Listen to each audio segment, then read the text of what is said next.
Bueno, buenas tardes. Otra reunión más, la segunda del año del Club de Traductores Literarios de Buenos Aires. Lo que decimos siempre, el club está funcionando desde hace 11 años, desde hace 4 en la biblioteca del Instituto Goethe.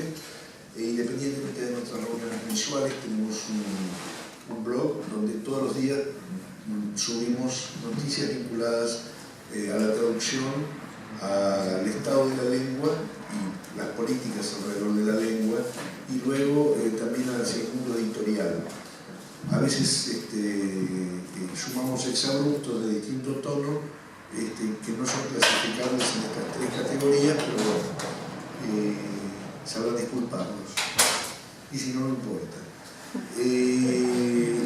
En el club, en principio, nos ocupamos de esas cuestiones. Ustedes pueden entrar al blog poniendo en el Google Club de Traductores Literarios de Buenos Aires y así acceden. La segunda cosa es que todo esto está siendo grabado, por lo tanto, cuando terminemos la parte que tiene que ver con lo estrictamente histriónico que va a ocurrir acá, y si quieren hacer algún comentario, pregunta o simplemente pedir que le devuelvan el dinero, esperen a recibir el micrófono, porque como está siendo grabado, si no queda una sola parte, no hablen sin micrófono. Ya tuvimos quejas durante el gobierno de Cristina, tenemos quejas durante el gobierno de Macri, no de Macri porque no lee, pero sí de otros funcionarios que están alfabetizados. Respecto de actividades, la próxima actividad es el 17 de mayo y lo tenemos a Lucas Petersen, aquí presente, que vino solamente para escuchar que yo iba a decir esto. Es el señor que está ahí. No puedes hablar sin micrófono. Por eso, necesito el micrófono para decir que es el 21 de mayo. Ah, es el 21 de mayo, no el 17. Es el 21, muchas gracias. Están convocados todos para el 17, si quieren, si no hay nadie, vuelvan al 21. La cuestión es que el 21 va a venir él, que es un avesado periodista. Él es el autor de la biografía de Sara Subirá, el primer traductor de Joyce al castellano, y lo que va a hacer es venir a presentar su próximo libro, que es una biografía del editor Santiago Rueda, y en consecuencia también de la editorial Santiago Rueda, editorial muy importante durante los años 40, 50, etcétera, que publicó nada menos que a Freud, bueno, a Joyce, Jacob Wasserman, Hermann Hesse, y una cantidad de otros escritores. Entonces vamos a presentar ese libro acá, y bueno, Lucas nos va a contar justamente cómo lo escribió y otras cosas que tenga para contarnos. Respecto de hoy, bueno, lo de hoy no tengo la menor idea de qué se trata exactamente, porque está Andy Ehrenhaus aquí presente, en la extrema izquierda como siempre, y que trae una serie de adminículos de esos. ¿Se acuerdan cuando, por ejemplo, daba una charla sobre traducción y hacía una tortilla y explicaba cosas? O si no, cuando daba clases de traducción en la universidad y, por ejemplo, ponía una pecera con objetos adentro y le explicaba a los alumnos. Bueno, hoy trajo teteras, así que no sé de qué va a hablar. Lo interesante del caso es que Andy trabajó mucho en Shakespeare. De hecho, esta es la edición argentina de un libro que publicó Penguin Random House, si no me equivoco, y que antes había publicado Galaxia Gutenberg. Esta es la edición argentina, que por lo tanto es mucho más barata. Y unos años después de haber hecho la poesía completa de Shakespeare, por alguna de esas cosas raras que a él se le ocurren, hizo los 154 haikus de Shakespeare, vale decir, trabajó sobre los sonetos transformándolos en haiku. Como uno los lee, tiene un efecto muy raro, porque no están traducidos, si se quiere, a un castellano estándar, sino que están traducidos a un porteño extremo, de lo cual ya vamos a hablar también. Y en el centro, ocupando una posición ecuánime, está Matías Batistón, que no sé qué es lo que va a hacer exactamente. Andy me dijo ponerlo a Matías y yo obedecí. Matías, ustedes lo conocen, ya estuvo en el club un par de veces, es un excelente traductor que, entre otras cosas, se metió con Roland Barthes, con un sinnúmero de escritores franceses e ingleses del siglo XIX y que en la actualidad está traduciendo, o mejor dicho, retraduciendo todo Beckett al castellano, no traducido del inglés, no traducido del francés, sino traducido de las dos lenguas. Más o menos, ¿no? Fuera de eso, vive por primera junta. No sé cuál de los dos va a hablar, estoy desconcertado. ¿Voy a hablar yo? Saca la bolsita esa. Bueno, hola, gracias Jorge. Si yo entendí bien por qué estoy acá, es básicamente para dar un poco de contexto a la extrañeza, ¿no? O para acompañar de extrañezas esta. Básicamente, cuando Andy me contactó y me contó del libro, ¿No vas a ocultar que hablaste ayer?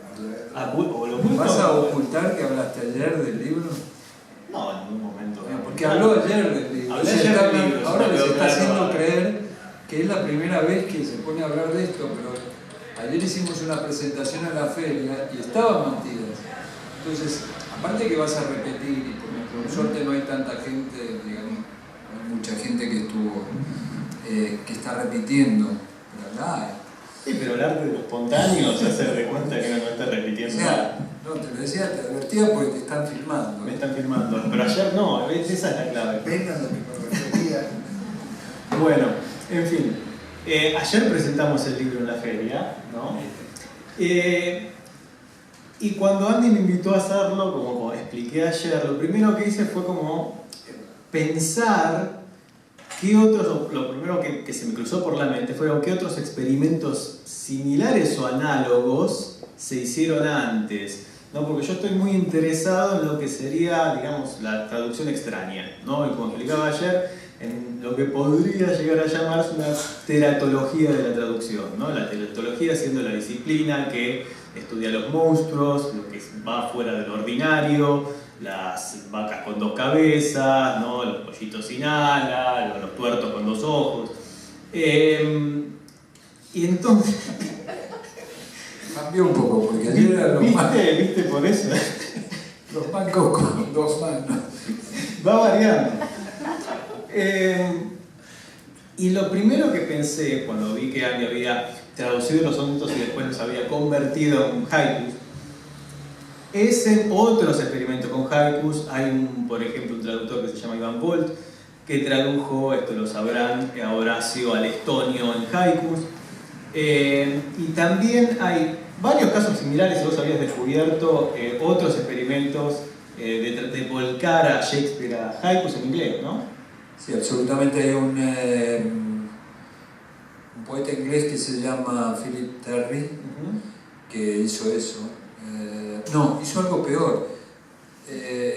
Hay otro que volcó los sonetos a haikus, cosa de la que me enteré después. Porque puse una alarma en Google, soneto haiku, ¿no? Para ver si alguien hablaba de mi libro. Y claro, la alarma funcionó, pero me funcionó, digamos, hablando de libros de otros. O sea, me fui enterando de que había gente que lo había hecho. Y un poeta inglés, cuyo nombre no recuerdo, los pasó a haikus, pero Philip Terry hizo una cosa muy teratológica. Los oblipió, es decir, de cada soneto somete a cada soneto a una constricción oblipiana diferente. Y así hace los 154, cosa que es una maravilla. O sea, realmente ahí tenés un monstruo. Y después encontré tipos que habían hecho la obra completa de Shakespeare en haiku. La obra completa quiere decir, no, o sea, reducir una obra como Hamlet a un haiku. También todos los sonetos a un único haiku, etcétera, etcétera. Eso fui encontrando. O sea que monstruos de este tipo, después de que uno hace una barbaridad, se da cuenta de que no es una barbaridad, digamos, muy original y que otros la han cometido. Y hay toda una tradición, sobre todo en países anglófonos, de, por ejemplo, que tienen ya de por sí una mayor tradición de traducción métrica, ¿no? Y rimada, etc. De traducir a limericks. ¿No? Está la Biblia en limericks, está todo Homero en limericks, hay toda una especie de movimiento lúdico, a veces académico, a veces no, de volcar a limericks poemas en general. El mayor efecto es cuando se vuelve un poema solemne, ¿no? A esta forma, en general humorística, infantil, etc. Pero alguien a quien me hizo acordar todavía más este experimento es otro traductor que también se las vio con una obra muy eminente, muy imponente, y que después volvió a retraducirlo de una manera extrema. Y es el traductor al polaco del Finnegan's Wake, que es Krzysztof Barnacki. Creo que en el 2012 se publicó su traducción del Finnegan, que le llevó 10 años, y aparentemente eso lo perturbó en algún modo, como es natural, y después decidió volver a traducirlo, pero esta vez a música. No musicalizar en el sentido de agregarle música o combinar las palabras con música.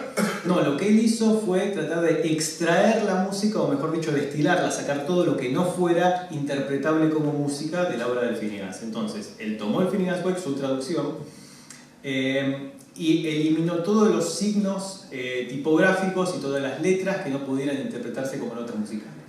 Como sabemos, la escala de do en castellano es do, re, mi, fa, sol, la, si. En cambio en inglés esas notas se representan con A, B, C, D, E, F, G. Y en el sistema escandinavo alemán con la H también, ¿no? La H vendría a ser si, la B es si bemol. Entonces lo que hizo fue eliminar cualquier carácter que no fueran esos y lo imprimió, ¿no? Sacó un librito que se llama Da capo al fine, el cual, si uno lo lee como si fuera un libro normal, se lee como durante 192 páginas. La cuestión es Menos, porque no hay un montón de letras, debe ser más corto. Puede ser más corto. Yo llegué a tener el volumen. Está en Swenis, en la farmacia en Dublín, que es el único lugar donde sé que está en un ejemplar físico, porque es fuera de Polonia, porque obviamente fue una edición limitadísima. Y esto él lo lanzó al público y él invitó a cualquier lector muy hipotético del libro a que tratara de encontrar o tratara de interpretar estos pasajes. Y así descubrió, por ejemplo, que John Williams habría plagiado la banda sonora de Star Wars de Joyce, ¿no? Porque en la parte que la interpreta y parece una versión medio de Schoenberg de Star Wars. Exactamente, nada más que un poco más pesadillesca. Bueno, y así descubrió varias. Y no solo hizo esto, sino que después no estaba del todo contento, se le ocurrió hacer otra cosa que solo podría explicar yo como una traducción a tarjetas de negocios o de presentación. Las tarjetas que dice Juan Pirulo, arquitecto, número de teléfono, dirección, bueno. Tradujo el Finnegan's Wake a eso, ¿no? Es una serie de 200, 300 tarjetas que venían en un Rolodex, ese archivero circular donde se ponen las tarjetas, bueno. Y se alió con un diseñador gráfico, ¿no? Un ilustrador, para que lo ayudara a agregarle un motif visual a cada una de estas tarjetas. Una, por ejemplo, juega con su traducción previa, la musical, porque, por ejemplo, tiene dibujitos vinculados a Star Wars, ¿no? A la Guerra de las Galaxias. Entonces, cada traducción extraña juega con la anterior. Y eso sí me trajo un poco más cerca del experimento de Andy, en el cual no hay un juego directo con el inglés, sino con la traducción previa, ¿no? Y también lo que tienen... Sí. Traducción posterior. ¿Cómo? Le hice después de Shakespeare. Ah, bueno, sí, yo me quiero decir previa a este proyecto. Yo me imaginé que fue después de Shakespeare la traducción. Perdón, me quedé pensando, tengo que revisar mi polaco porque parecía muy interesante lo que decía. Sí, igual uno es visual y otro es musical. No sé cómo será la traducción suya al polaco, la verdad. Yo confío en que si alguien que está tan mal debe estar muy bien la traducción, ¿no? En fin, y lo que me hizo pensar, lo que me hace empezar todas estas versiones extrañas, traducciones fuera de lo común, es que en toda traducción uno siempre termina resaltando un aspecto del original necesariamente, o alguno queda enfatizado más que otros. En estos casos tan extremos, cuando uno resalta la parte musical o cuando uno resalta la estructura más nuclear o ínfima o esencial, como es en un haiku, lo que salta a la luz son otras lecturas posibles, ¿no? Mucho más quizás sesgadas o por lo menos menos evidentes. Ahora, con el caso de la obra de los sonetos, lo que tienen los sonetos es que es, como yo decía, como quizá el punto de fuga de la paranoia shakespeariana, ¿no? Porque siempre se los tomó como la obra más biográfica o más, que más se prestaba a leerse en clave biográfica, ¿no? O incluso en clave detectivesca policial. Porque supuestamente como grandes lectores, Schlegel, Wordsworth, pero después también Oscar Wilde, Samuel Butler, Freud, Delia Bacon, una gran lectora paranoica, vieron en los sonetos una clave para entender quién había sido realmente Shakespeare, ¿no? Entonces esto está vinculado con las lecturas de la sospecha, ¿no? Si Shakespeare en realidad no fue el autor, el Shakespeare como el hombre que nació en Stratford-upon-Avon no fue el autor de las obras, sino que fue una conspiración liderada por Francis Bacon, o si fue un aristócrata de Oxford, etcétera, etcétera, etcétera. Y cuando uno lee los sonetos en versión haiku, lo que se abre también es como nuevas posibilidades de lectura, pero también nuevas posibilidades paranoicas, ¿no? Por ejemplo, yo cuando vi la dedicatoria, noté que la dedicatoria de la versión de Andy en haikus era también un haiku, ¿no? A pesar de que uno podría decir, bueno, la dedicatoria original no es un soneto, igual la forma entra desde la dedicatoria. Y la dedicatoria, no sé si la recuerdan, la original, ahí se menciona al muy misterioso Mr. W.H., que también fue pasto de conspiraciones múltiples, ¿no? Hubo muchas teorías sobre quién podía llegar a ser W.H., algunos que simplemente aludieron a quién podía ser como un personaje conocido o incluso llegaron a tratar de descifrar qué significaban puntualmente estas siglas. Como Wilde. Sí. Y Butler también en su libro. Y entonces acá vi que no estaba, y empecé a pensar, ¿por qué no está? Está bien que la forma de haiku te obliga a eliminar cosas, a cortar más que nada, pero podría haber encontrado la manera de estar las siglas estas. Entonces puse a pensar y después dije, no, quizá va más allá de esto, quizá esto es otra pista, ¿no? Son 5 sílabas. Entonces tiene que haber un motivo. Y me puse a pensar que fue una especie de revelación y fue claro. En la dedicatoria original dice el verdadero generador de estos sonetos es Mr. W.H. Es the true generator of the ensuing sonnets, una cosa por el estilo. No, que era Taraber. No sé. Bueno. Y entonces pensé, ¿por qué no estará? Fue claro, acá queda evidente que el verdadero generador fue alguien que hizo haikus. Entonces, Mr. W.H. es Mr. Writer of Haikus. Es evidente. Y como ya el libro haikus, no necesitas mencionar. Only begetter. Begetter, ahí tenés. Y firma TT, ¿no? Que son supuestamente las siglas del editor, pero uno mismo podría ver, no, pero entonces podría ser un traductor, ¿no? Quizá uno, ya que estamos con Japón, y yo me puse a ver exactamente el haiku, la forma en qué momento nace, y el haiku como forma independiente, más allá de las rengas y los otros poemas ¿no? Más largos, empieza a circular por separado a principios del siglo XVII, ¿no? Entonces coincide perfectamente con la fecha de publicación de los sonetos. Entonces, ¿qué tal si Shakespeare hubiera sido un traductor? Incluso está firmado la TT en vez del editor, uno podría entenderlo como Tremendous Translator o Terrible Translator, depende del grado de modestia, ¿no? que hubiera tenido en su momento. Usted tiene mucho tiempo libre, ¿no? No, pero está bien aprovechado. Y entonces, este tipo de lectura también lleva, me parece, esta paranoia y esta reducción de los sonetos, que yo decía que permite otras lecturas, lleva también a verlos en otra clave. Por ejemplo, el soneto, el ex soneto, ahora haiku, 79, ¿no? yo creo ver en este haiku una especie de parábola de la traducción y la relación autor-traductor, ¿no? Esta especie de enemistad a veces soterrada o esta disputa de capital cultural entre traductor y autor. Escuchen el haiku. Vos le prestás tu gracia y él te escribe. Así cualquiera.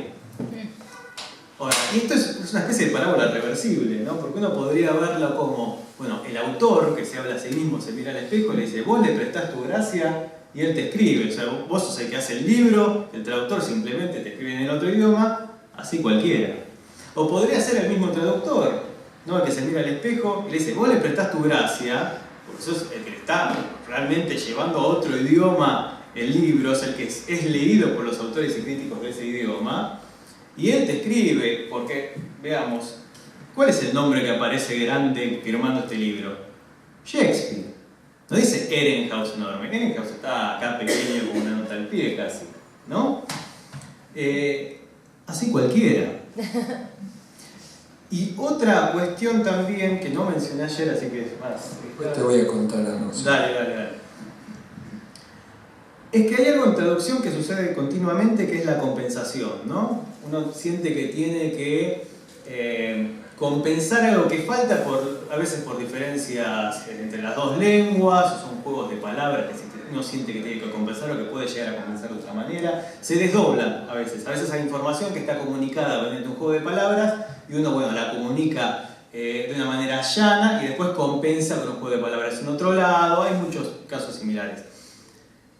Y lo que me hizo pensar en esto es que en los haikus de Andy está el japonés por la forma, pero hay algo que se pierde del japonés, que es la naturaleza ideogramática, ¿no? De la escritura, que es mucho más visual, mucho más dibujada. Y eso está recuperado justamente en el desdoblamiento de los haikus de Andy en el texto y los dibujos, ¿no? Las ilustraciones de Ennio Pico que de por sí funcionan cada una, ¿no? Casi como un ideograma, es una concentración, también que serían como kanji en vez de como las letras o las sílabas en japonés, pero de cualquier manera es una ilustración por haiku y cada haiku tiene más bien una idea, ¿no? Entonces tenés el texto por un lado y el dibujo por el otro en vez de tener los dos mezclados como en la escritura japonesa. Y esto es más o menos brevemente como introducción lo que yo logré leer del experimento de Andy, que es fantástico, me parece. Ahora Andy me parece que podría decirnos más en detalle su proceso para obtener esto. Sí. Bueno, tengo que decir que es un experimento, pero no solo mío, es también de Ennio Pico, que es el dibujante. Ennio entendió primero mal, después bien cuál era la idea del libro. Al principio, Ennio no es un gran dibujante y no es un ilustrador, es un dibujante. Y sin embargo, él se achicó ante Shakespeare, cosa que le pasa a mucha gente, y a mí también me pasó en cierto modo y en cierto momento. Y lo que hizo fue intentar ilustrar. Ni siquiera los haikus, casi los sonetos, porque yo cometí el error de decirle de dónde venían los haikus, y entonces él fue a los sonetos, me pidió mi traducción, y acababa, o sea, los primeros intentos eran una ilustración del soneto, y yo le dije que nada que ver, es decir, que así estaba perdiendo la posibilidad de sacar mucho más jugo al dibujo, que de estar al servicio, a la servidumbre del soneto o del haiku. Entonces se enojó mucho porque Ennio es un tipo, digamos, de mecha corta y mucho talento, pero mecha muy corta. Y además está acostumbrado a que lo que él hace está bien y nadie le viene a decir que tiene que repetir una cosa que ya había empezado y que le había dado su trabajo. Entonces Yo creo que gracias a esa rabia, en cierto modo, ese enojo, tampoco era rabia, todo esto hay que decir que nosotros lo discutíamos en un vestuario después de jugar al fútbol, porque yo juego al fútbol con Helenio. Ustedes a mí me ven como un improbable jugador de fútbol, pero si lo vieran Helenio, pensarían que es todavía más improbable. O sea, parece un ñomo. Y en el vestuario hablábamos de esto y los otros que se estaban cambiando nos miraban con cara de alucinado, porque hablábamos de cómo era el planteo platónico de Shakespeare, en qué idea se basaba, el erotismo que había en los sonetos, etcétera, etcétera. Y entonces, bueno, nada, iba saliendo de esas charlas de vestuario un poco la idea. Y entonces, cuando hizo la segunda tanda de dibujos, no me los mostró, no me los quería mostrar. Iban saliendo, boom, boom, 1, 2, 4, 10, y durante 3, 4 días estuvo dibujando furiosamente hasta que hizo los 154, me dijo, venite a casa y los ves. Lo curioso es que yo los sonetos los haikus los había hecho en un tiempo bastante parecido, tardé una semana en hacer los 154 haikus, cuando los sonetos me habían llevado 4 años. De hecho, hace poco me hicieron una entrevista y yo digo que los sonetos me llevaron 4 años, los haikus 4 años y una semana. Es decir, salieron así porque ya estaban. Yo no me acuerdo de ninguno de memoria, ni de mi traducción, ni de los originales, ni de los haikus. Pero estaban igual, estaban evidentemente los tenía mezclados, pero los tenía en la cabeza. Y entonces fui a ver lo que había dibujado Helenio y realmente me pareció, primero, absolutamente inesperado, pero por lo inesperado me apasionó y pensé, sí, es esto, porque es un dibujo salvaje y a la vez lleno de connotaciones y de referencias culturales y de ideas muy bien puestas.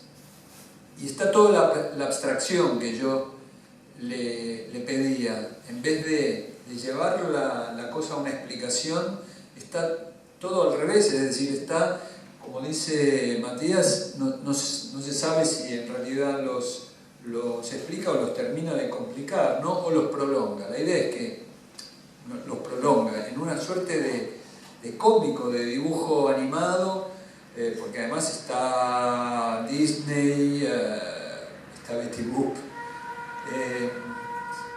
pero por supuesto está Klee, hay arte aborigen, no sé, hay una cosa muy rica. Y él además se inspiró, es muy cómico porque me dijo, mira, yo para hacer esta serie creí que había que elegir algunos elementos básicos, y uno es la arquitectura, otros son las flores, y otro no me acuerdo qué, pero una cosa también que a mí me parecía como, ¿qué tiene que ver esto con los sonetos de Shakespeare? Pero tiene que ver, o sea, funcionó perfectamente. Entonces el experimento es de los dos, y la relación que hay, digamos, ya es meta-shakespeariana. O sea, todo esto para ir un poco a la cuestión del título, y no solo del título, sino de la portada del libro. El título es mío, yo insistí mucho en que fuera los 154 haikus de Shakespeare, creyendo que la gente iba a entender el chiste. No lo entendió nadie. El libro lo hicimos con el editor, por supuesto, Luigi Fugaroli, y los diseñadores, Helenio y yo. Y fue muy intenso el trabajo, porque teníamos los haikus, teníamos los dibujos, pero ¿qué se hacía con eso? Entonces, una de las cosas que vimos a medida que fue desarrollándose el trabajo fue que teníamos que reducir o sea, la página podía ser muy grande, pero el dibujo y el haiku iban a ser miniaturas. Y así quedó. El espíritu de la miniatura en el sentido también japonés, porque es como poner un sello, ¿no? Incluso en un momento pensamos en que los dibujos fueran en rojo, como los sellos que acompañan algunos haikus van con un dibujo alegórico y los acompaña el sello, que es la firma del autor. Y en la discusión, por supuesto, entró la portada. Y el editor, y yo creo que los diseñadores también, y el niño se dejó llevar, pensaban todos que Shakespeare era lo que tenía que destacarse porque Shakespeare vende y va a ser una pegada, el libro es maravilloso y además si ponemos Shakespeare así de grande en la portada, se lo va a comprar todo el mundo. Y yo me negaba. Y no insistí mucho porque me pareció que si yo me ponía, yo decía, tienen que ir más grandes los autores, Helenio Pico, Andrés Erenhaus. Pero no insistí mucho porque parecía vanidad de mi parte, querer ser más grande que Shakespeare. ¿Y qué lo hace? No, dijo Luigi, yo sé cómo se venden los libros, que no sabe. Y va a ir Shakespeare grande y tal.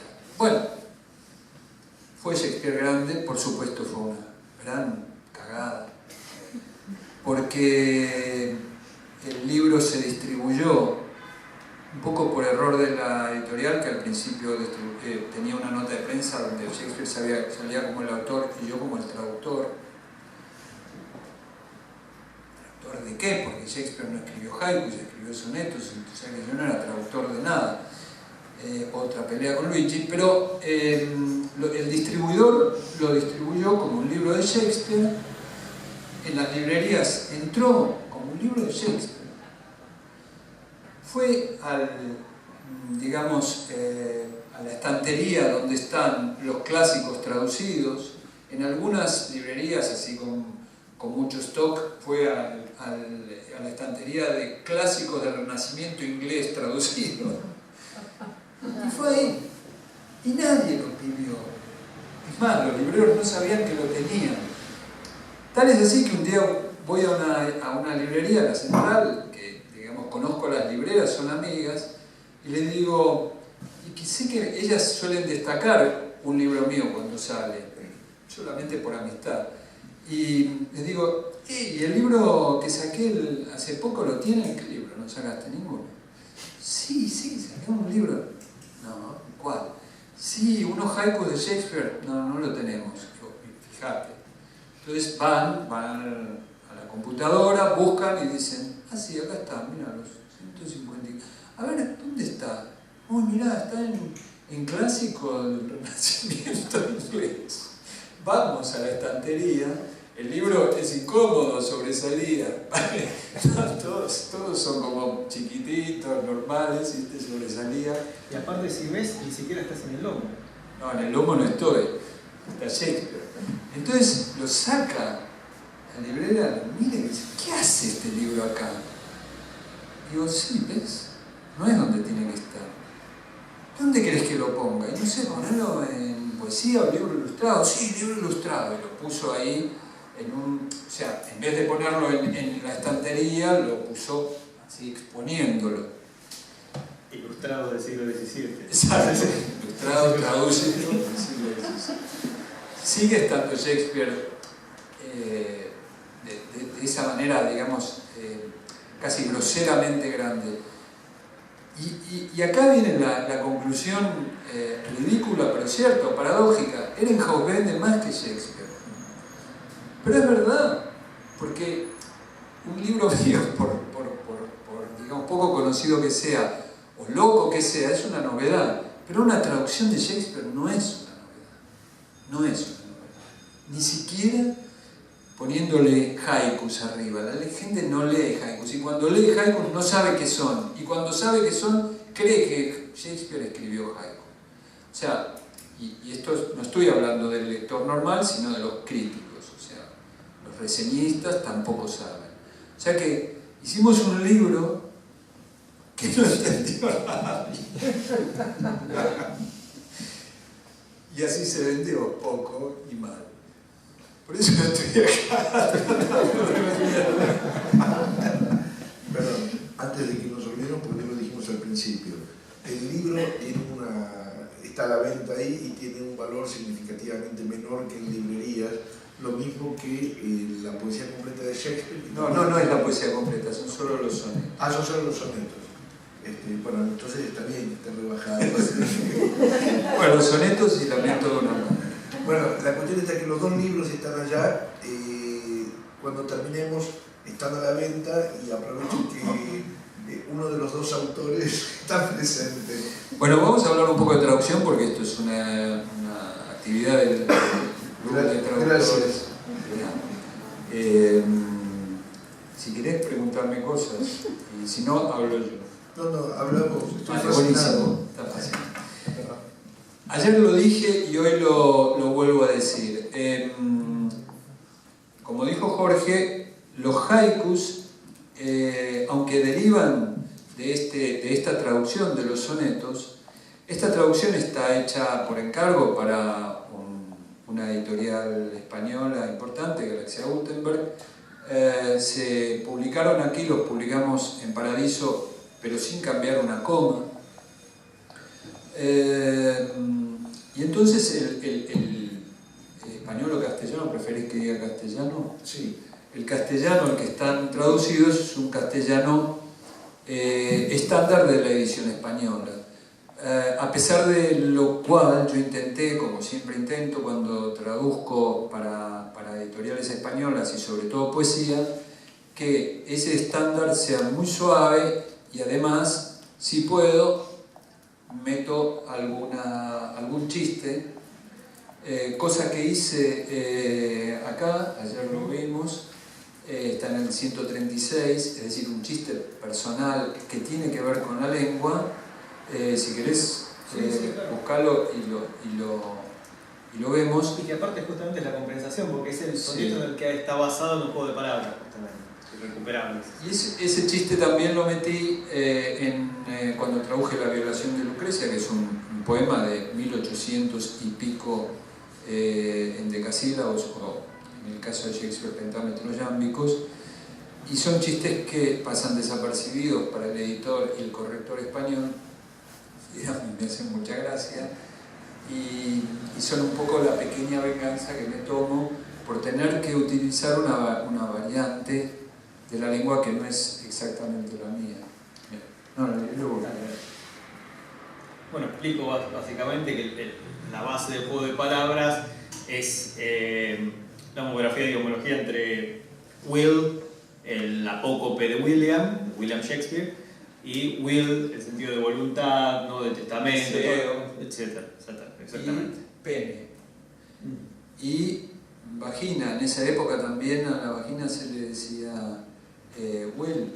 Ese uso se perdió, pero el uso familiar de will, willy, es el pito. O sea que will quiere decir muchísimas cosas que en castellano no, por supuesto, y dudo que tengamos una palabra que quiera decir tantas cosas. Si le ponías el guille no. Bueno, si le molesta a tu alma que me arrime, dile a esa ciega que yo soy tu Will. Y a Will allí lo sabe, se le admite. En nombre del amor dame tu sí. De Will mi Will te colmará el tesoro. Tendrás 1000 Wills, y entre esos Wills el mío. Allí donde hay espacio para todo, uno entre muchos no es reconocido. No importa que entre tantos ni me notes, si en el balance consta que soy uno. Así tenme por nada, pues me coges mejor si siendo nada te doy gusto. Mi nombre es tuyo, amándolo hasta el fin, me estás enamorando a mí. Mi nombre es Will. Bueno, entendieron el chiste. La violación de Lucrecia, que es ese enorme poema, en el momento en que Tarquinio viola a Lucrecia, es un lobo que coge a una ovejita.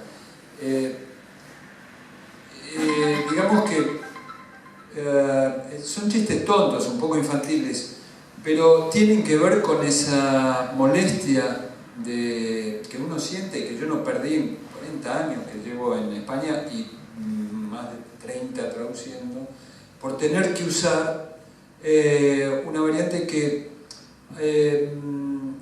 no me molesta lexicográficamente, como a veces discuto con Jorge. Para mí no es chaval o muchacho, chico, ese no es el problema es la cadencia, el problema son las conjugaciones verbales, etcétera, etcétera. El problema es la prosodia.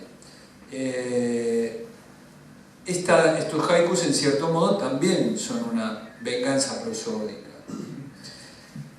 Lo que venía a decir también es que lo que decía ayer y hoy lo subrayo porque ahora tengo el libro en la mano, está la traducción de Montesanti de los sonetos que hizo al rioplatense. Este libro está acá y en cierta medida me guió. Es más, hay un homenaje. Yo no pude poner Solo vos sos vos porque Solo vos sos vos tiene 6 sílabas, o sea 5 más 1 porque vos es aguda. Entonces en el haiku correspondiente puse vos sos solo vos sos más vos, perdón, vos sos más vos, que son 4 más 1 y son 5. Es decir, está el homenaje a Montesanti porque a mí me parece que sí, que los haikus vienen de acá, pero pasaron por acá. Este es un libro fundamental, a mí me parece, en la historia de la traducción argentina, porque es la idea de que el canon pase por la variante local sin que se note, sin que chirríe, o sea, sin que deje de ser un clásico, sin que suene a chiste.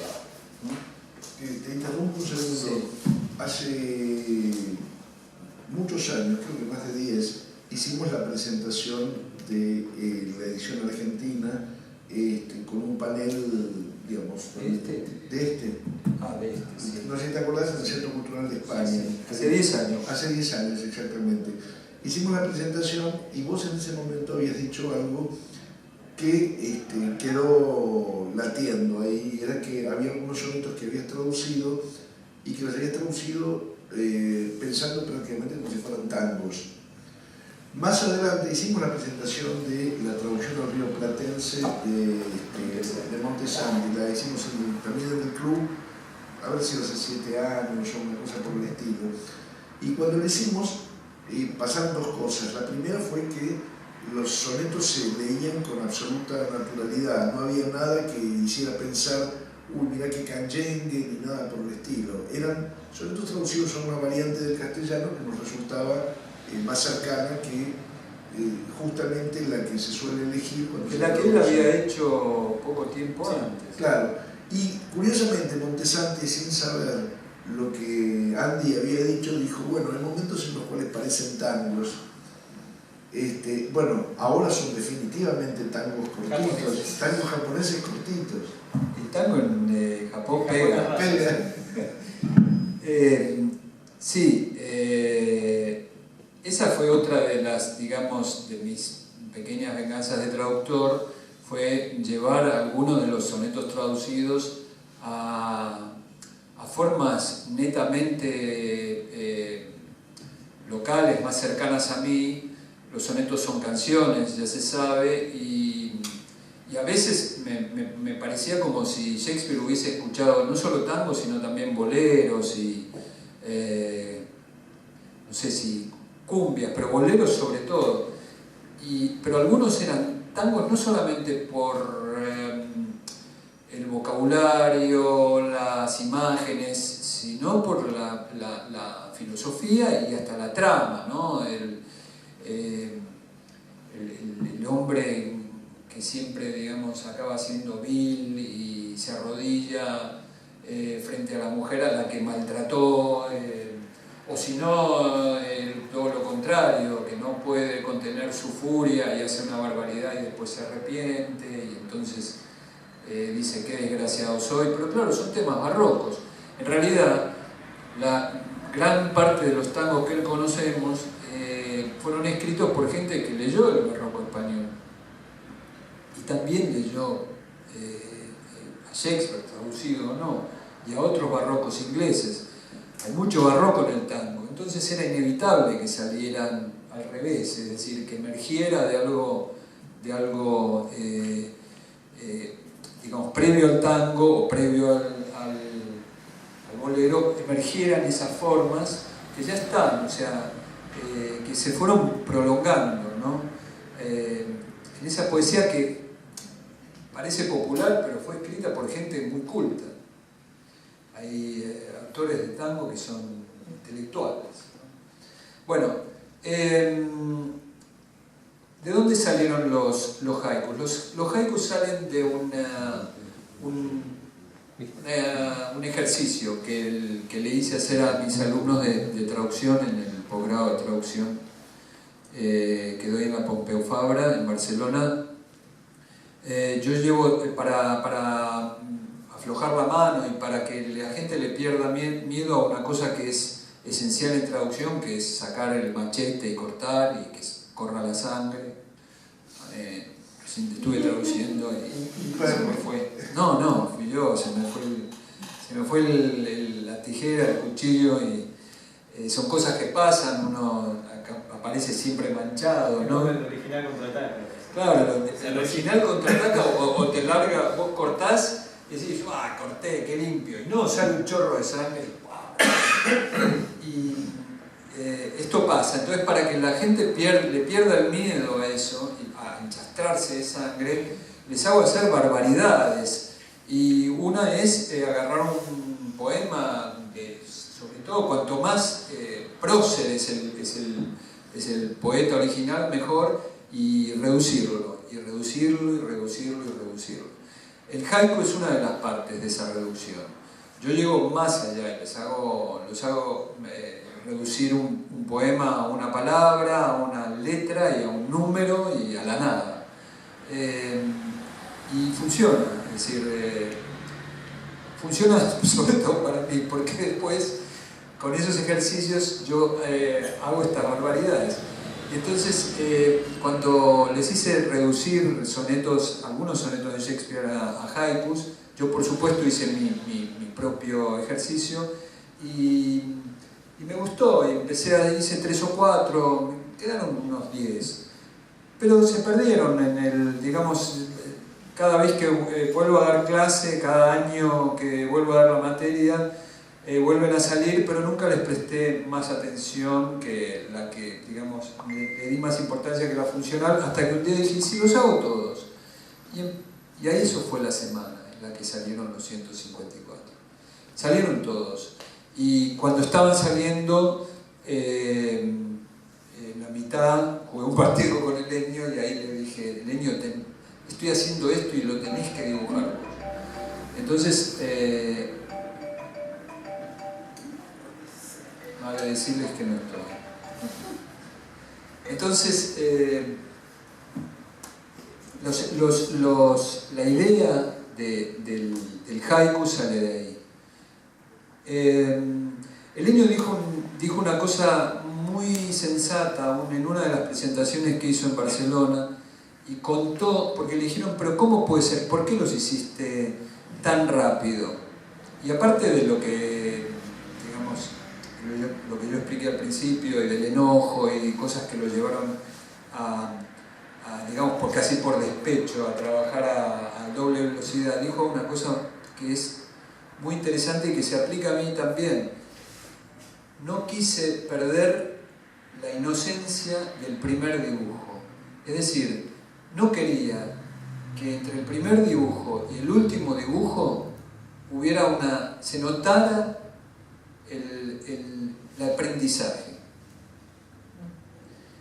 que es genial para pensar una colección de cualquier cosa. Es decir, trabajar de tal manera que la inocencia no se pierda hasta el final. Y yo creo que gracias a eso y gracias a mi desmemoria, porque yo no me acordaba de los sonetos, los tuve que volver los miraba, pero leía uno y hacía un haiku, leía uno la traducción y hacía un haiku, y así, con ese espíritu salieron, y por eso se hicieron a esa velocidad. ¿Cuál era el procedimiento? Digamos, ¿qué es lo que te orientaba para definir cada haiku? Ahora vamos a hacer el experimento de leer soneto y leer haiku y ver qué pasa. Sobre todo para ilustrar las diferentes maneras de proceder, es decir, la metodología no era homogénea. En algunos casos, en el soneto, en la traducción, había algo que me resonaba tanto que me obligaba a que eso estuviera en el haiku. En otros era como el concentrado de la esencia, digamos, de la esencia, del perfume. Como si yo apretase una rosa o un limón y de ahí salieran 3 gotas, ¿no? Y en otros era, por ejemplo, esa sensación de que estaba, digamos, de que había un tango japonés, ¿no? O sea, que ese haiku tenía que ser un tango japonés. O sea que me movieron diferentes cosas que en realidad tenían que ver con lo que me suscitaba cada lectura, como si yo leyera por primera vez mis traducciones y me quedara con lo que podía de esa traducción. Y también me lo dictaba la premura. Ahora podemos leer algunos. Música para esto. ¿Vos tenés alguno que...? Bueno, falta el haiku del 136 que leímos ya. Vamos a leer el haiku del 136, que está leído, para que vean lo que hice. Y les explico por qué hice eso, porque...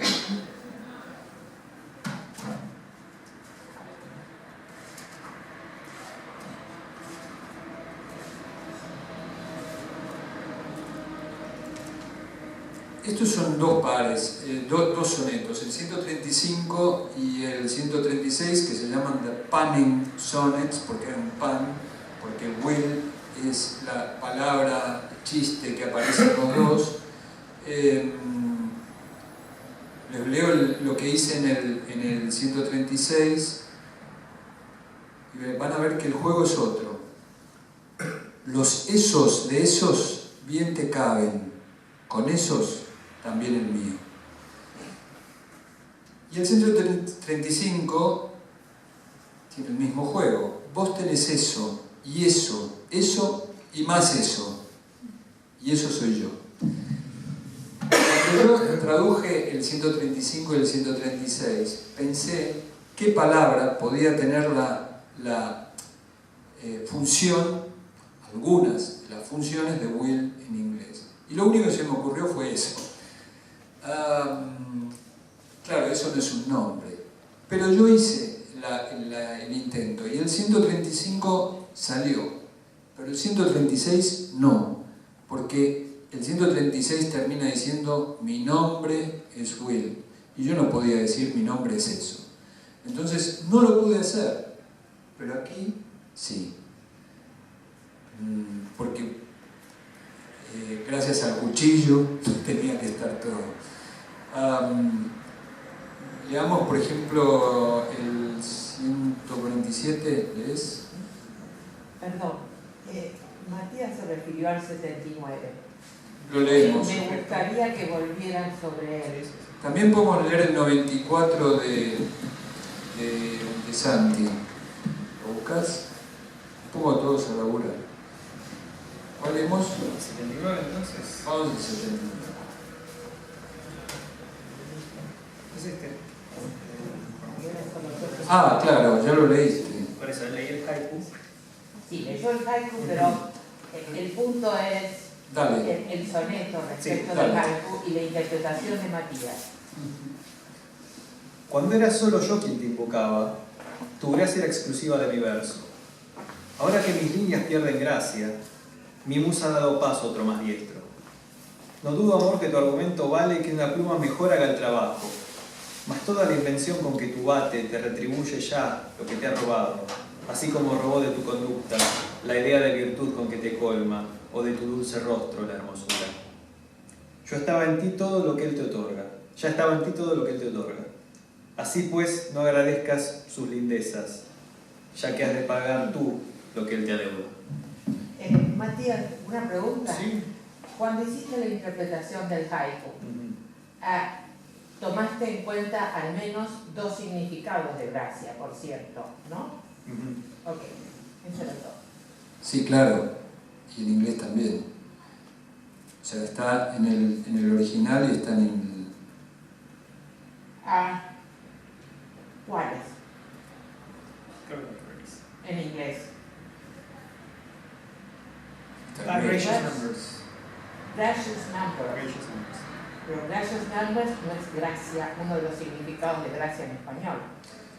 No, bueno, In no, a en su way, traducción in a way es is the gracia. name, not the gracious number.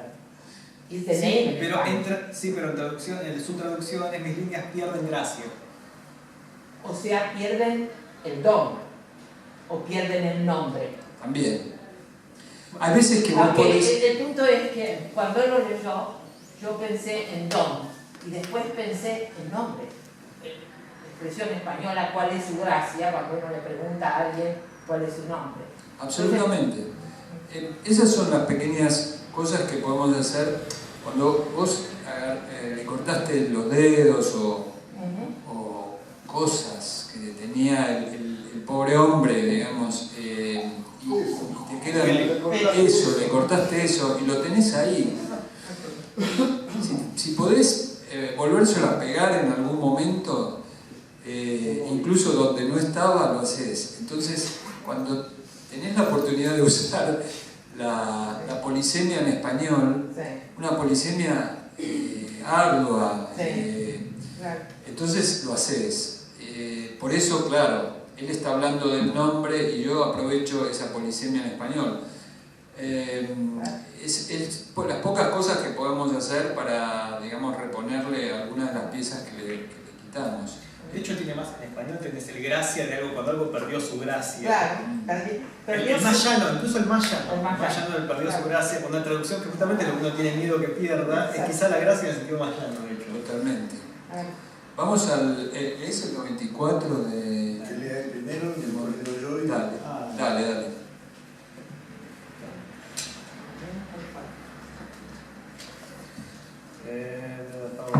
Acá, ¿no? Aquellos que, pudiendo herir, no hieren, ni hacen tampoco lo que más enseñan, y permanecen, aun cuando conmueven, tan fríos e insensibles como piedras, son justos herederos de las gracias del cielo que administran con mesura. Son dueños y señores de sus caras, el resto, como mucho, los ayuda. La flor de estío luce en el verano, florece y se marchita por su cuenta, mas basta que la infecte algún hierbajo para que se resista a su nobleza. Actuando mal se amarga lo más dulce, no hay peor olor que el lirio que se pudre. Los que pueden joder y no te joden, y aunque pudiendo no hacen lo que pueden, caras de piedra, aunque otros incomoden, aunque las tentaciones nunca ceden, esos se ligan bendición del cielo y manejan con éxito el negocio. Por lo demás, no se les mueve un pelo. Los otros son apenas tristes socios. Flor del verano es dulce en el verano, aunque solo para ella es el orgullo, pero si al fin la muerde algún gusano, sufre la humillación de cualquier yuyo. Se echa a perder la cosa más honesta, es peor que el yuyo, el lirio, cuando apesta. Y el haiku es: cuando se amarga, hasta el lirio más dulce se pudre y muere. Están los dos. O sea, más difícil todavía hacer un haiku casi de los dos. Cuando yo leí algunos de los de Montesanti, que los leí antes, pero después los volví a leer, encontraba más cercano mi haiku digamos, la traducción de él que a la mía, a veces. Y eso quiere decir que que estábamos traduciendo en la misma longitud de onda, ¿no? A ver, leemos el 147, que es, digamos, donde se ve bien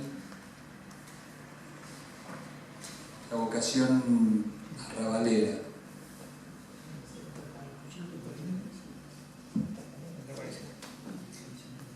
Mi amor, como una fiebre, solo ansía aquello que prolonga su dolencia y sacia su hambre absurda y enfermiza, nutriéndose del mal que lo sustenta. Su médico, que es mi razón, se ha ido furioso, pues no cuido a su paciente, y ahora desolado me repito, lo mismo que el doctor: deseo es muerte. Quien pierde la razón perdió la cura, y en mi locura yo perdí el reposo. Mi pensamiento y mi discurso mudan sin tino ni razón como los locos. Juré y pensé que eras radiante y clara, mas eres negra noche endemoniada. Mi amor es una fiebre que lamenta no tener lo que alarga el padecer, de lo que nutre males, se alimenta para incierto apetito con placer. La razón es el médico de mi alma, y ya que no se siguen sus recetas, me ha dejado. Yo perdí la calma, muerte es desear, doctor no se respeta. Si no tengo razón, no tengo cura. Mis pensamientos son como un demente. El azar descargado es mi locura. De la verdad se aparta vanamente. Ya que te jure bella una hermosura, y sos como un infierno negro. Y el haiku: de puro loco te porfié clara, y vos sos negra, negra. Acá está más mi soneto que el de... leemos, por ejemplo, el 18, que es un soneto muy famoso.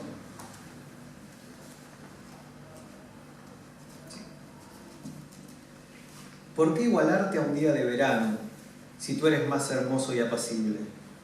El viento azota los capullos mayos, y el término estival no tarda en irse.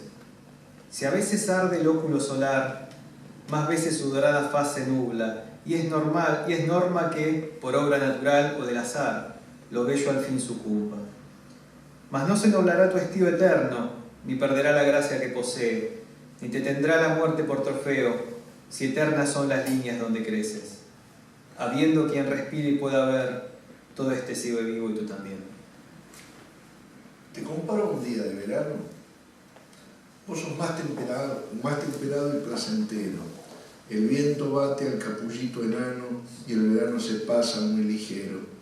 A veces quema el sol con su destello, otras sus rayos tórridos se opacan. Lo bello cede a veces de lo bello, suerte o naturaleza los atacan. Pero el verano tuyo no se amengua, ni perderás tampoco lo que es tuyo, ni la muerte usará su engreída lengua, si con versos eternos te construyo. Mientras sombras respiren y ojos lean, vas a vivir en esos que me lean. El haiku: no te comparo a un día de verano, ni falta que hace. Otro clásico, que es el 130, que es el soneto antipetrarquiano, donde Shakespeare tumba el ideal de la amada clara, rubia, perfecta, de labios de coral, etc. Los ojos de mi amada no parecen dos soles, ni sus labios son corales. Sus pechos pardos no son blanca nieve, su pelo es negro y recio como alambre. Si he visto rosas rojas, blancas, rosas, ninguna rosa veo en sus mejillas. Y hay 1000 olores con mejor aroma que el hálito de hiel que ella destila. Me encanta oírla hablar, pero sé bien que su rumor no es nada musical. ¿Cómo andará una diosa? No lo sé. Mi amada pisa el suelo al caminar. Y aún así, mi amor es, por el cielo, tan rara como las de falso arreo. Los ojos de mi amada no son soles, de su labio al coral hay buena brecha, sus pechos son tirando a morochones, sus pelos negros son casi mechas. Yo he visto rosas lindas, no hay ninguna que resplandezca tanto en sus cachetes. Y es cierto que hay perfumes que perfuman más que el aliento que su boca expele. cómo me gusta oírla. Sin embargo, la música es mejor en mis oídos. No he visto andar de diosas, me hago cargo. Mi amada firma el paso sobre el piso, pero a pesar de todo es tan coqueta que no hay otra cosa que a coquetear se meta. El pareado final de este soneto es muy complicado y es muy complicado de interpretar. Hay tantas interpretaciones como interpretadores y a los traductores nos cuesta mucho.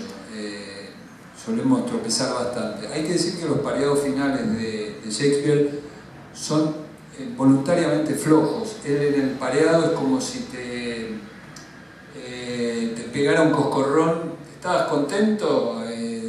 ¿Vamos para arriba? No, ¡pumba! Estos dos últimos versos te van a... No es el golpe del koan o del haiku donde hay una iluminación. Acá es como agachar el lomo. Por decirlo en términos musicales, no termina ningún soneto, prácticamente ninguno, en un acorde mayor. Lo termina siempre en acordes menores. Los haikus terminan también en acorde mayor y yo traté, en la medida de lo posible, de terminarlos en acordes menores. Por eso, el último verso de muchos de los haikus no es un verso que ilumina, es más bien todo lo contrario. Sin embargo, en esta traducción, tengo que decir que un poco traicioné ese espíritu. Les leo el haiku. Mi amada no es ninguna rubia de esas, pur mi mueve. Y dada la hora, ¿quieres Vamos a hacer cosas de las teteras? Sí. Hago lo de las teteras y nos tomamos un vinito. No, bueno, y si quieren hacer preguntas, por supuesto. ¿Esto necesito el micrófono? Sí. Alguien me lo va a tener que sostener.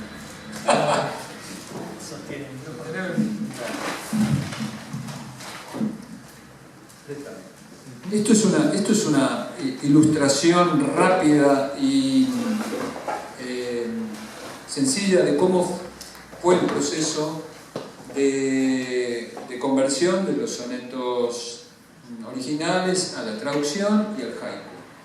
Y yo sé que a ustedes no les va a sorprender, pero cuando ante cierto tipo de público resulta muy útil, porque mucha gente no sabe qué demonios es la traducción. Y no se dan cuenta de que es un proceso, casi diría, físico, y en este caso van a ver hidráulico.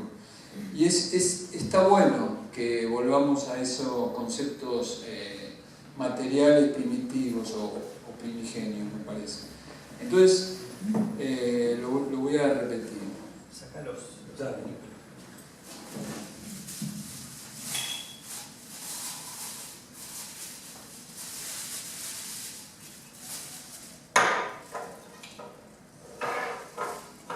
Acá ustedes pueden ir pasándoselo.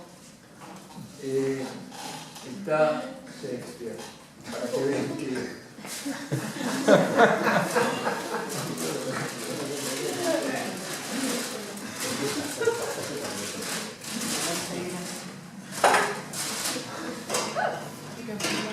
La conexión T entre Inglaterra y Japón está sí.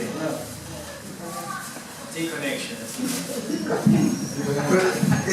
Toda mi vida estuve esperando poder decirlo, lo que voy a decir ahora. No se puede hacer más lento. Es parte del espectáculo. Bueno, vení. Tratá de...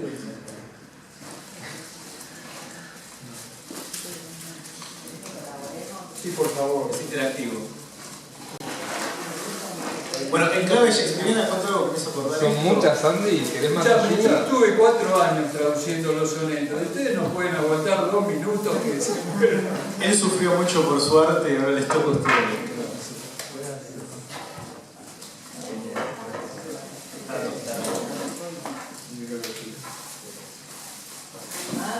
Hay una tetera. Es que traducir no es tan fácil, Jorge. No, esto era por si... Es así, el pasador sí es importante. De ayer ya.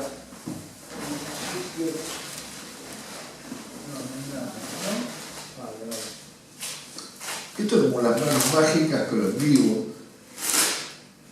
La culpa es tuya, vos hablaste de la pecera esa. Ahora vas a ver. Genial. Bueno, muy bien. Tenemos agua, la vamos a hacer con agua. Bueno, esto es el contexto cultural y lingüístico de la Inglaterra del siglo XVII, la Inglaterra isabelina.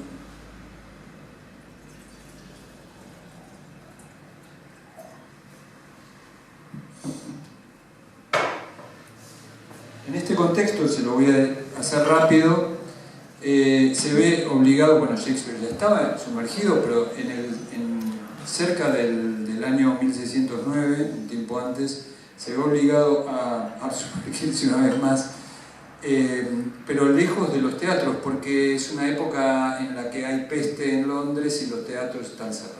Los teatros son lugares básicamente muy multitudinarios y muy sucios, porque hay animales y etcétera, la gente comía y la peste se transmitía muy rápidamente, entonces los cierran. Entonces el dramaturgo y las compañías de teatro se ven obligadas a buscarse el sustento de otra manera. En el caso del dramaturgo tiene que escribir cosas que no son solamente obras de teatro, entonces Shakespeare, entre otros, se pone a escribir poesía, urgido por el editor T.T., que mencionó Matías, también Miguel. Sí, es una larga historia. Y le pregunta si no tiene poesía que publicar. Y Shakespeare se acuerda, ansioso por ser un poeta, porque ser un poeta es mejor que ser un dramaturgo, se acuerda de que tiene unos 20 sonetos en el cajón, que es una colección de poesía que le encargó la madre de un joven díscolo noble, muy bello, que no termina de sentar cabeza y ella quiere que se case y tenga hijos, entonces son los 20 primeros sonetos se dedican a convencer a este joven de que tiene que casarse y tener hijos, sobre todo de 20 maneras diferentes. Una especie de Ulipo avant la lettre, que es algo muy ulipiano. Y Shakespeare dice, sí, tengo unos sonetos. Y dice, sí, pero con 20 no hacemos nada. Entonces, ¿me podés escribir unos cuantos más? Escribe unos cuantos más, hasta llegar a 154. Probablemente, no sabemos por qué para ahí. A lo mejor el editor le dice, ya está, con esto hacemos un libro. A lo mejor porque 153 es el número de la pirámide perfecta y Shakespeare, que cree aparentemente, según muchos de sus detectives, en la numerología, es un poco masón, etcétera, etcétera, en el esoterismo, también era una cosa platónica, no neoplatónica, no se detiene en el 153, sino para disimular en el 154. Es el 154, no me pueden decir nada. No me pueden perseguir por ideas, digamos, no oficiales.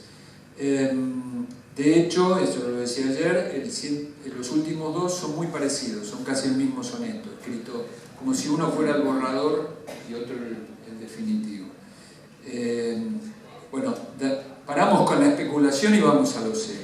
Entonces, Shakespeare, como ustedes pudieron ver, se sumerge en ese ámbito, el ámbito de la lengua, la cultura de la época.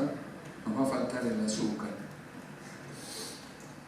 Con agua fría le cuesta más. Con agua fría le cuesta más, pero esto es como la literatura, la suspensión de la incredulidad. O sea que ustedes van a creer que este té se hizo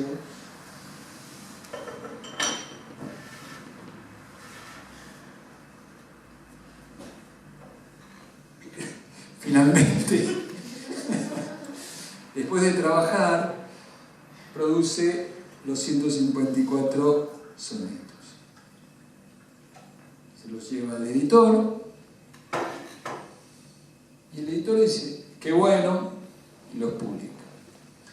Los sonetos corren una suerte, digamos, diversa, porque al principio no tienen el éxito que ni el editor ni Shakespeare querrían, no se venden tanto como se había vendido un primer poema muy largo que escribió antes, en 1590 y algo, que era Venus y Adonis, que era un poco así como erótico suave, ni como la violación de Lucrecia, que es un poema duro. Yo recomiendo mucho, realmente me parece la obra que hay que leer de Shakespeare, para mí. Si alguien me pregunta, ¿qué vale la pena de Shakespeare? La violación de Lucrecia. Hoy en día, el poema es el texto del momento. Pero bueno, eso está fuera de si querés, podríamos hablar de ese poema. Es un poema importantísimo, donde se dicen cosas muy avanzadas, un punto de vista insospechado para la época de lo que es la psicología femenina ante una violación, lo que es la psicología del violador, etc. Yo recomiendo que se haga algo sobre eso.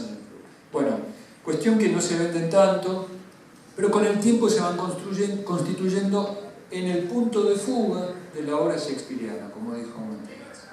En el lugar donde el académico con digamos, ciertas ínfulas detectivescas puede hurgar más en la vida de ese no ser, porque no se sabe prácticamente nada. ¿Sí? Entonces, con el tiempo va pasando diversas traducciones en lengua castellana hasta que me llega a mí el encargo, pues iban a cumplir los 400 años de la publicación, de que los traduzca. Entonces yo, que tengo, digamos, pertenezco a otro acervo, al acervo de la lengua castellana, uso otra tetera, digamos una pava, más abollada, más grande, como ustedes pueden ver, porque la lengua castellana, quizás no tanto en poesía, pero cuando hablamos de pasar la prosa inglesa a la prosa castellana, siempre ganamos un 15, un 20%, en este caso vamos a necesitar ese plus de volumen.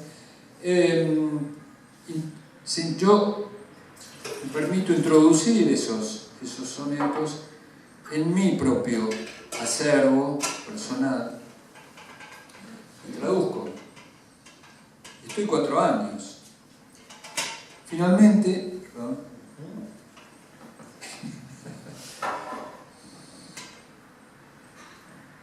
le llevo al editor mi traducción. Como pueden ver, los 4 años están casi en tiempo real. Le llevo mi traducción, la publican, la prueba está a la vista. Bien, pasa el tiempo y se me ocurre esta cosa de convertirlos en haikus. Entonces, ¿qué hago? Voy al acervo japonés. Yo no sé japonés, evidentemente, y del acervo japonés también poco, pero no tenía otra solución que meterlos en una tetera japonesa, cosa que hago. Y me leo los sonetos, que por cierto, esto en su versión completa incluye un sobrecito de azúcar o un edulcorante, porque los sonetos de Shakespeare eran dulzones. Se lo acusaban, los contemporáneos lo acusaron de que escribía demasiado dulce, eran edulcorados. Entonces habría que haberle puesto un sobrecito de azúcar, pero bueno, no, ustedes se la imaginan. Bien, los sonetos están en la tetera japonesa y ahora vamos a pasar al momento mistérico. ¿Cómo se hacen 154 haikus?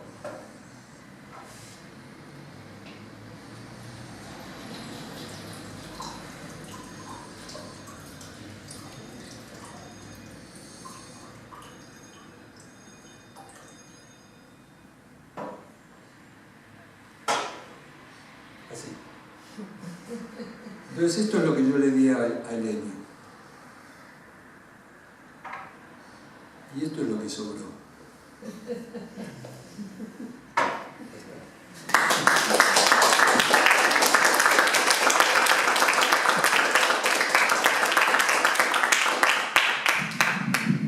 Bueno, tenemos tiempo para algunas breves preguntas en el caso de que las haya.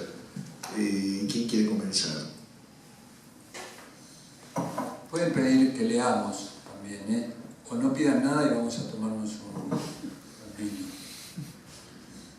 Y lo que sí les pedimos es que las preguntas mantengan el mismo nivel de formalidad que ha tenido la mesa a lo largo de la... El señor quiere preguntar. El señor acá quiere preguntar. No, sin micrófono. No, porque se está grabando y si no, bueno. así cuidado. No, la pregunta es una pregunta muy sencilla y es si pensaste la distinción posible entre traducción y reescritura. Porque a primera vista, digamos, hay una lógica en la experimentación que acabas de hacer en la que todo parece unido por la misma versión, por así decirlo, de una traducción. Y sin embargo, uno podría decir que hay una distinción posible para hacer que tiene que ver con la circunstancia, además dicha por ustedes mismos, por vos especialmente, de que lo que tenías delante, digamos, en la escritura de los haikus, eran ya las traducciones. O sea que esa es una diferencia muy clara entre traducir y reescribir, ¿no?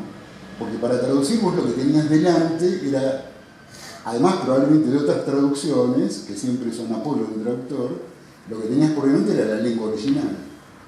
En cambio, para reescribir no es necesario tener la lengua original por delante, ¿no? Entonces, ¿cuál es el salto, digamos, o cuál es el momento en el cual algo se reescribe o algo se traduce, ¿no? Pues me parece que uno podría pensar la traducción como una reescritura, sin duda, pero me parece que hay una distinción particular y específica en esta secuencia que vos acabas de presentar, muy buena, para hacer una distinción muy precisa entre traducir y reescribir, ¿no?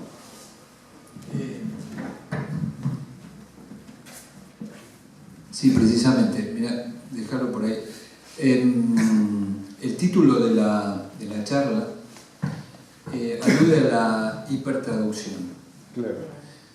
Que es algo de lo que no hablamos. Para mí esto es una hipertraducción. Es más, es un ejemplo de hipertraducción, como dije, cuando le planteo el problema a mis alumnos. ¿Qué es la traducción? No sé, pero ahora vamos a ver qué es la hipertraducción. Y la hipertraducción evidentemente es una reescritura. Es decir, es una reescritura igual que la traducción, pero es una reescritura en la cual ese proceso está más patente. Por ejemplo, está patente en el hecho de que de esta tetera a esta tetera casi no hay conexión, salvo por el hecho de que son teteras, pero ni yo sé japonés, ni estos haikus tomaron en cuenta el material original. Es más, en algunos casos no es que lo traicionan, lo ignoran, que es peor que una traición, porque se supone que esta tetera puede traicionar a esta, está dentro de las reglas, pero ignorarla no puede. En cambio esta, en cierto modo, en algunos casos la ignoró. Sí, en esos casos es una reescritura completa, es decir, absolutamente, es una, incluso por voluntad, ¿no? del propio, de la pluma, digamos. Sí, por exclusión de la lengua original. Totalmente, por exclusión de la lengua original. Claro. Sí, sí. Hay una cosa de todas maneras que a mí me parece que también es interesante y es algo que se ha comenzado a discutir en los últimos 20, 30 años, que es que en general toda traducción puede ser asimilada si cumple con determinado tipo de pasos a una expresión del idioma, para decir, de la literatura nacional a la que ha sido traducida. Y bueno, el problema acá es justamente expresión de qué literatura es tu traducción, porque en todo caso, cuando uno escucha o cuando uno lee todos estos poemas, la primera cosa que surge es esto más argentino que la ruda. Sí, no, brevemente que en parte también que para que una traducción sea traducción tiene que estar el original presente, es, digamos, una noción que tenemos nosotros, pero que no siempre fue una noción intrínseca de la traducción, ¿no? No sé, San Agustín no quería que la Biblia se tradujera del hebreo, tenía que traducirse del griego, por ejemplo, para hacer la versión, la Vulgata. Sí, por ejemplo, hay una lengua, otra, digamos. Puedo decir que sí, en general sí, pero hubo. O sea, no, depende. A ver, por ejemplo. Siempre hay una lengua que no es la lengua la lengua de llegada, por así decirlo. Bueno, más o menos la traducción de Pope de Homero, por ejemplo, pasó más por el inglés que por el griego, por versiones anteriores del inglés. Claro. Entonces, tiene que ver en parte también, no quiero ponerme de un champiano, pero con cómo se la presenta, o qué se asume como una reescritura y qué se asume como una traducción. El tema da para largo, qué diferencia una de la otra, pero creo que tiene que ver con un poco la intención de Andy, cómo quería Andy presentarla. A mí me interesaba, digamos, si nos ponemos conceptuales, acá hay mucho material, digamos, de discusión, porque en la propuesta de los haikus, la propuesta no inocente o no ingenua, es decir, la propuesta ya más programática, hay una especie no voy a decir no es una sátira, pero es como poner en relieve el proceso de teléfono roto que tiene la traducción. Es decir, esta cosa de pasar a uno, pasar a otro y ver qué queda, es un poco lo del Google Translator, ¿no? O sea, ¿qué nos queda si vamos traduciendo por sucesivas capas de Google Translator? ¿Y qué tenemos al final? ¿Y qué quedó de ese texto? ¿Y hasta qué punto es o no es una traducción? Es decir, eso deshilachado, ¿no? Y a mí me parece que justamente esa es la metáfora, o una de las metáforas de la traducción. Siempre es un teléfono roto. Siempre no escuché bien lo que se decía. Y siempre no se me escuchó bien cuando yo lo transmitía. Siempre. Nosotros hicimos una experiencia recién donde todo aparecía de alguna manera muy mediado por la elección que había hecho, digamos, tuvo elección a un castellano relativamente culto, una elección a un castellano más informal y más próximo al rioplatense, y el experimento de los haikus. Pero yo estoy seguro que parte de todo esto que estamos diciendo hubiera ocurrido si hubiéramos leído, por ejemplo, traducciones cultas de distintas variedades del castellano, españolas, argentinas, mexicanas, etc. O incluso dentro de una misma lengua, si hubiéramos leído, por ejemplo, 4 o 5 traducciones de los sonetos argentinas, y la extrañeza hubiera sido bastante similar. Una vez me acuerdo que escuché a un poeta mexicano decir justamente que uno de los problemas, que él comparaba la traducción de poesía a la fotografía de pintura, y decía, nunca cuando se fotografía la pintura lo que se obtiene es la pintura en sí, porque hay una cuestión de foco, porque hay una cuestión de iluminación, porque hay una cuestión de punto de vista, etcétera, etcétera. Siempre uno está eligiendo determinado tipo de cosas. Con la traducción pasaba exactamente lo mismo, y acá se puso muy de manifiesto, por ejemplo, en el resultado de tus haikus. Para mí no es una fotografía, seguro, no estoy de acuerdo con eso. Para mí está más cerca de una reescritura, es decir, de una nueva pintura. Yo le digo a mis alumnos, ¿saben eso que dijo Forster? Y no saben qué dijo, pero poetry is what gets lost in translation. No es lo que se pierde en la traducción, es lo que se extravía, es lo que se fue por otro camino, es lo que empezó a dar vueltas y está, pero todavía no encontró su sitio. Yo creo que va más por ahí. Y no me detendría solamente en la traducción de poesía, para mí es la traducción en general, la traducción. La traducción de poesía, yo doy clases de traducción de poesía porque creo que es donde todos los problemas de traducción están más en carne viva. Pero solo eso. Aparte de eso, la técnica es la misma y el proceso es el mismo. Y la traducción digamos, en sí misma una metáfora de la comunicación humana, es decir, no nos entendemos. Y se traduce igual, se habla igual, se escribe igual. Pur mi muove, exacto. Es ese 130. El texto resultante no es una rubia. Y a mí me gusta. Y esa era un poco lo que me... ¿Por qué yo me atreví? Porque hacer los haikus no tiene, digamos, gran mérito. Lo puede hacer cualquiera. Y cada vez que yo intente hacer un haiku de un soneto me va a salir diferente, otro. Y algunos son buenos y otros los leo y digo, ¿qué porquería es esto? Pero el tema es presentarlo como una colección en sí misma, ¿no? Es decir, no mérito, pero sí cierta osadía. Esto también es Shakespeare y por otro lado nada que ver. Por eso me enojé tanto con la portada, porque para mí el problema estaba ahí. No estábamos traduciendo, ni Helenio ni yo estábamos traduciendo Shakespeare, lo estábamos reescribiendo. Sí. A ver, micrófono. Una pregunta de curiosidad. El haiku es un producto de la cultura y la lengua japonesa. ¿Por qué lo elegiste?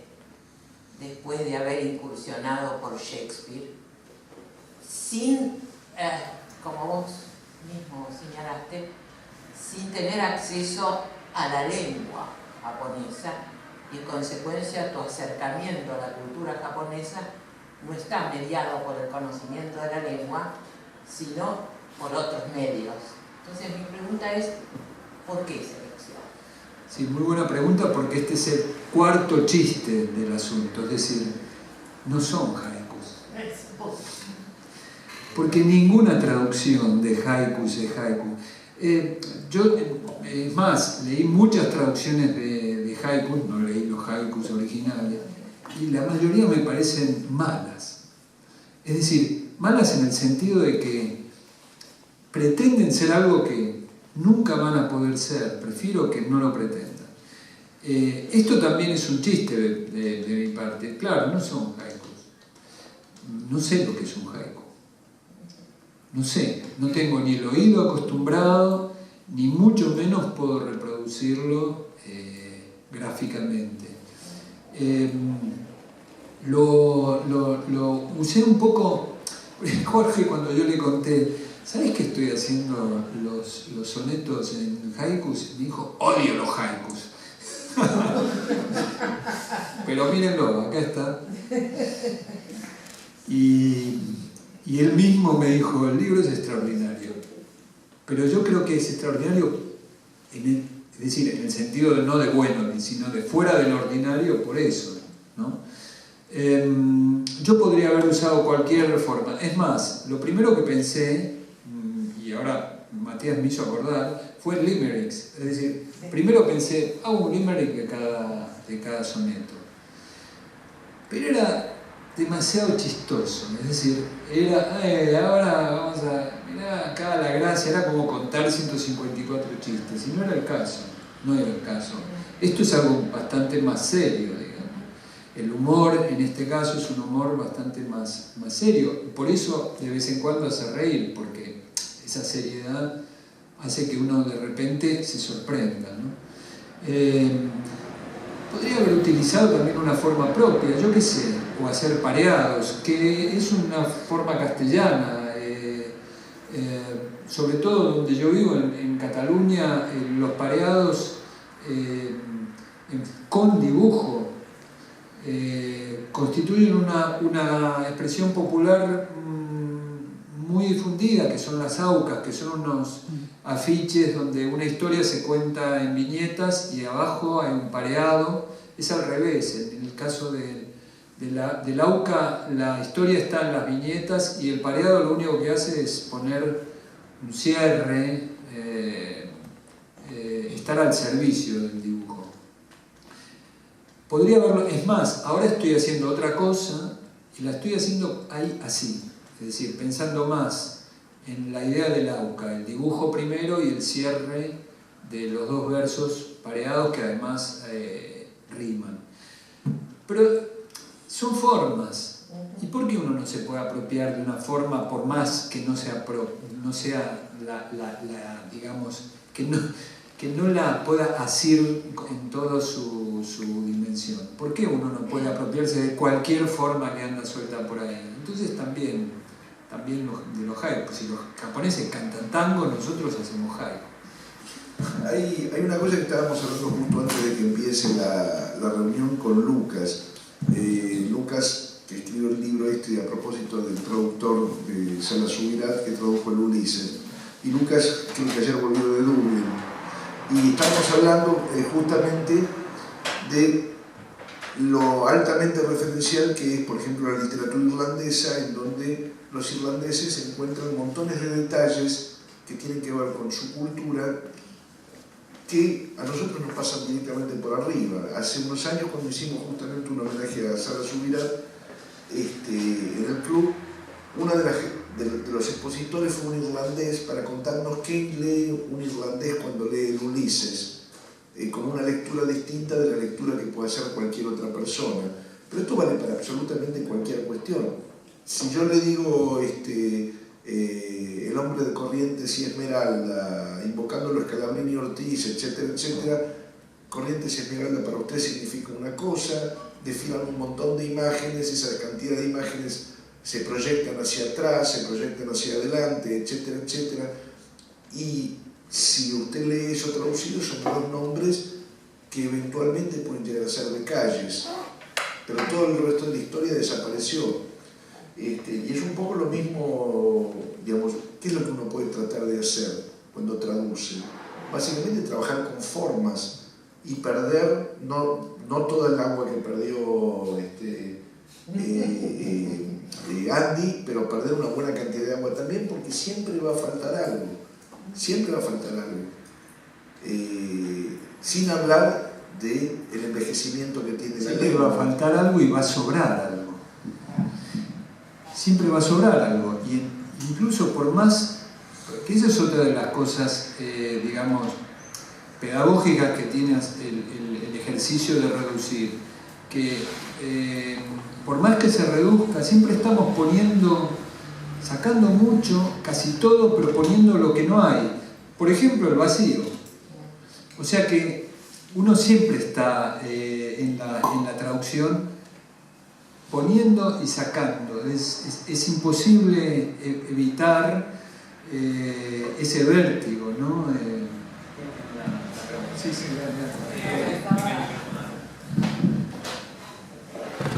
justamente tomando esa idea, pensé que quizás estaba siendo demasiado literal, pero me parece que para la pequeña performance hubiera estado bueno agregar algo también de agua, ¿no? En cada una de las siguientes teteras, o que ya tuviera algo, o sea, que esa agua cae en un agua preexistente y la pava, bueno, tendría que tener también algo de Montesanti, digamos, ¿no? Esto es una obra en progreso, o sea que toda aportación es bienvenida. Es muy bueno lo que me decís, lo voy a hacer, a partir de ahora voy a hacer eso, porque fui armándolo y también en base a sugerencias. Por ejemplo, el azúcar de repente apareció. Muchas de las cosas, esto se fue armando, pero está muy bueno que ya haya, claro, porque no están vacías las teteras. Ahora acá estoy pidiendo que la gente crea muchas cosas que no se ven. Voy a hacer trizas un libro de Montesanti y lo voy a poner Pero no, sería maravilloso arrancar una página y ponerla, ¿no? Mucho más. O sea, no hay límite para el histrionismo, pero sí, muy bueno, totalmente. Falta lo agregado, sí. Bueno, voy a ser odioso, pero la gente del Getty tiene derecho a dejar de trabajar y al descanso, así que allá están los libros para quien quiera comprarlos. Andy se ofrece muy gentilmente a firmarlos, como pueda. Si no me equivoco, hay vino. También hay vino y tenemos 10 minutos antes de que nos desalojen. Muchas gracias. Súper rápido. Los esperamos el 21.